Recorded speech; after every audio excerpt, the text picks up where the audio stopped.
بسم اللہ الرحمن الرحیم۔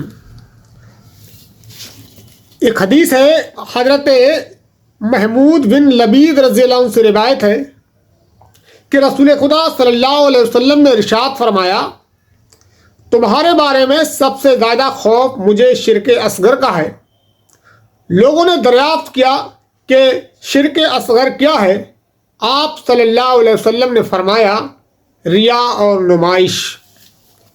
یہ بہت ہی زیادہ غور طلب حدیث ہے اور بہت ہی زیادہ خطرناک حدیث ہے۔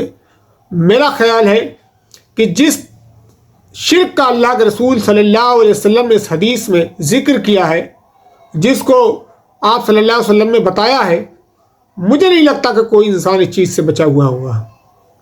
یہ اتنا خطرناک شرک ہے کہ انسان انجانے میں اس شرک میں مبتلا رہتا ہے۔ یہ شرک اصغر ہے، یعنی چھوٹا شرک ہے، لیکن یہ بھی ایک انسان کو آخرت تباہ کرنے کے لیے کافی ہے۔ شرک اصغر یہ ہے کہ انسان نماز پڑھتے وقت کسی دوسرے شخص کو دکھانے کے لیے اپنے سجدے کو لمبا کر دے۔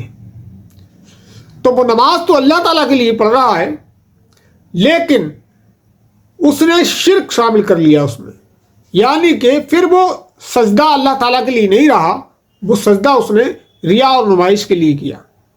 اسی طریقے سے کوئی انسان صدقہ کرتا ہے تو صدقے وقت کے بارے میں حدیث میں آتا ہے کہ اس طریقے سے دو کہ تمہارے دایاں ہاتھ اگر کسی کو صدقہ دے تو بائیں ہاتھ کو خبر نہ ہو۔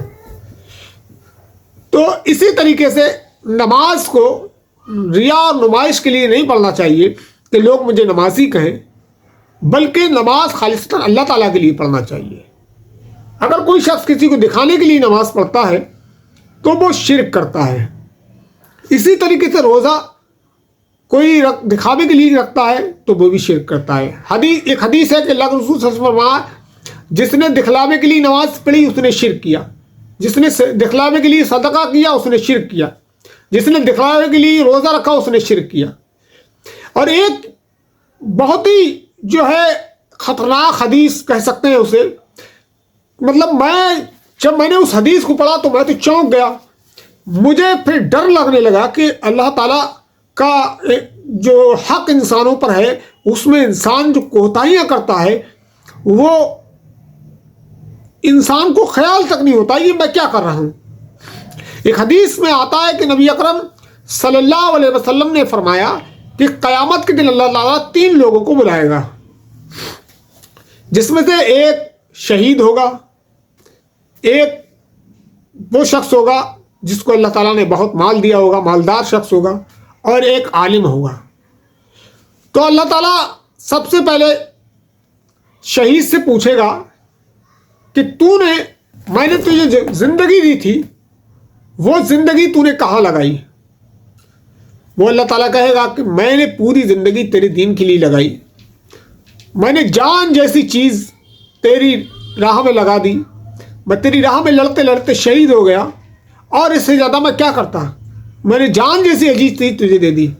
اللہ تعالیٰ کہے گا نہیں، تو جھوٹا ہے، تو نے اپنی جان کا نذرانہ اس لیے پیش کیا کہ لوگ تجھے شہید کہیں، تو دنیا میں تجھے لوگوں نے شہید کہا اور میں نے تیرا اجر تجھے وہیں دے دیا، لہذا یہاں حکم ہوگا کہ منہ کے بل گھسیٹتے ہوئے لے جاؤ اور جہنم میں ڈال دو، اسے جہنم میں جھونک دیا جائے گا۔ اسی طریقے سے اللہ تعالیٰ پھر ایک مالدار شخص کو بلائے گا اور اس سے کہے گا کہ میں نے تجھے جو مال دیا تھا وہ تو نے کہاں خرچ کیا؟ تو وہ اللہ تعالیٰ سے کہے گا، اللہ تعالیٰ میں نے ایسا کوئی موقع نہیں چھوڑا جہاں تیری راہ میں نے خرچ نہ کیا ہو۔ میں نے غریبوں کی مدد کی، میں نے محتاجوں کی مدد کی، میں نے فقیروں پہ لٹایا، میں نے لوگوں کی تعلیمات پر خرچ کیا، میں نے اداروں کو، مسجدوں کو، ہر جگہ چندہ دیا، کوئی موقع نہیں چھوڑا جہاں میں نے تیری راہ میں چندہ نہ خرچ نہ کیا ہو، پیسہ خرچ نہ کیا ہو، مال خرچ نہ کیا ہو۔ اللہ تعالیٰ کہے گا تو جھوٹا ہے، تو نے میری راہ میں مال اس لیے خرچ کیا کہ لوگ تجھے سخی کہیں، لوگ تجھے کہیں کہ بڑا خرچ کرتا ہے۔ تو اللہ تعالیٰ فرشتوں کو حکم دے گا کہ اس کو منہ کے بل گھسیٹتے ہوئے لے جاؤ اور جہنم میں جھونک دو۔ پھر اسی طریقے سے ایک عالم کو اللہ تعالیٰ بلائے گا کہ میں نے تجھے جو علم دیا تھا اس پر تو نے کہاں تک عمل کیا؟ تو وہ کہے گا اللہ تعالیٰ تو نے مجھے علم دیا تھا، میں نے لوگوں کو سکھایا، میں نے اس علم کو حاصل کیا اس کے مطابق میں نے زندگی گزارنے کی کوشش کی، تو اللہ تعالیٰ کہے گا نہیں، تو نے علم اس لیے حاصل کیا کہ لوگ تجھے عالم کہیں، تجھے جانکار کہیں، تجھے علم رکھنے والا کہیں، تو دنیا پر لوگوں نے تجھے عالم کہا، تجھے حافظ کہا، تجھے قاری کہا، تجھے مفتی کہا، پتہ نہیں کیا کیا القابوں سے نوازا گیا تجھے، لیکن یہاں تیرے لیے جہنم کی آگ ہے۔ اللہ حکم دے گا اس کو منہ کے بل گھسیٹتے ہوئے لے جاؤ اور جہنم میں جھونک دو، اسے بھی جہنم میں ڈال دیا جائے گا۔ اندازہ لگائیے، یہ ساری چیزیں جو ابھی میں نے اس حدیث میں بیان کی، یہ سب شرک کے زمرے میں آتی ہیں۔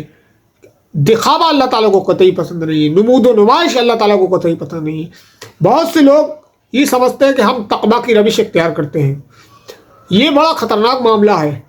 سب سے زیادہ خطرہ تو انہی لوگوں کے لیے ہے جو اقامت دین کا کام کرتے ہیں۔ بہت سے لوگ تو ایسے ہوں گے جو اقامت دین کا کام کرتے کرتے جہنم میں چلے جائیں گے، کیونکہ وہ وہاں دکھاوا، ریاکاری، نمود و نمائش، یہ چیزیں اللہ تعالیٰ کو مطلوب نہیں ہیں۔ اللہ تعالیٰ کو تو خالصتاً تمہاری جو بندگی ہے وہ صرف اللہ کے لیے ہو، اللہ کی رضا جوئی کے لیے ہو، اللہ کے دین کے لیے ہو، اللہ کی محبت کے لیے ہو، اللہ کے خوف سے تم یہ کام کرتے ہو، تو اللہ تعالیٰ کو تمہاری عبادتیں، تمہاری ریاضتیں یہ مطلوب ہیں، اور یہ کام باقی اللہ تعالیٰ کو کچھ بھی پسند نہیں۔ تو اللہ تعالیٰ سے دعا کریں کہ اللہ تعالیٰ ہمیں نیک عمل کرنے کی توفیق عنایت کرے، آمین۔